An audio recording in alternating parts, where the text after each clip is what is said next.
Why Jesus came? Break the limits.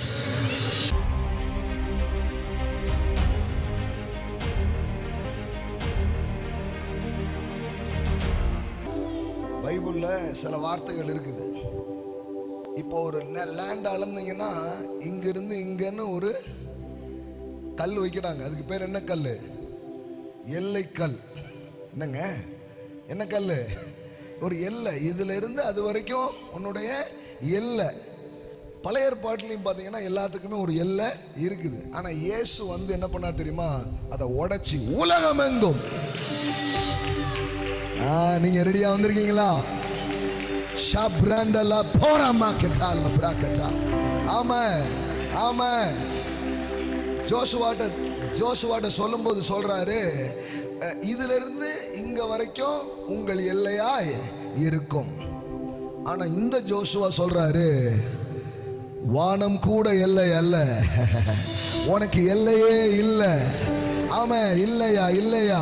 இது சில பேருடைய ஆவியில, சில பேருடைய பொருளாதாரத்துல, சில பேருடைய அபிஷேகத்துல. வனாந்தரமும் இந்த லீபனனும் தொடங்கி ஐபிராத்து நதியான பெரிய நதி மட்டும் உள்ள ஏத்தியர் தேசம் அனைத்தும் சூரியன் அஸ்தமிக்கிற திசையான பெரிய சமுத்திரம் வரைக்கும் உங்கள் எல்லை அப்படின்னு சொன்னார் இல்லையா? ஆமா, அவர் தான் சொன்னாரு. இப்போ அவர் தான் சொல்றாரு, உலகமெங்கும். உலகமெங்கும். எல்லாம் சொல்லுங்க, உலகமெங்கும். ஆமென். Go into all the world, preach the gospel to all creations.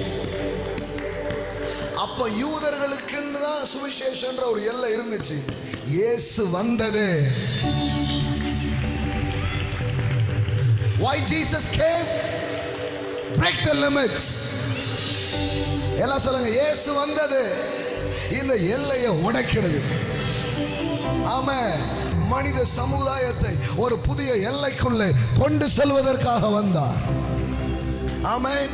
நான் சொல்றத மார்ச் மாசம் பழைய கணக்கு இல்ல, போட ஒரு புதிய திட்டத்தை, ஒரு புதிய கணக்க, ஒரு புதிய காரியங்களை போடுங்க. Go into all the world, all the world, all the world. Preach the gospel to all creations. Amen.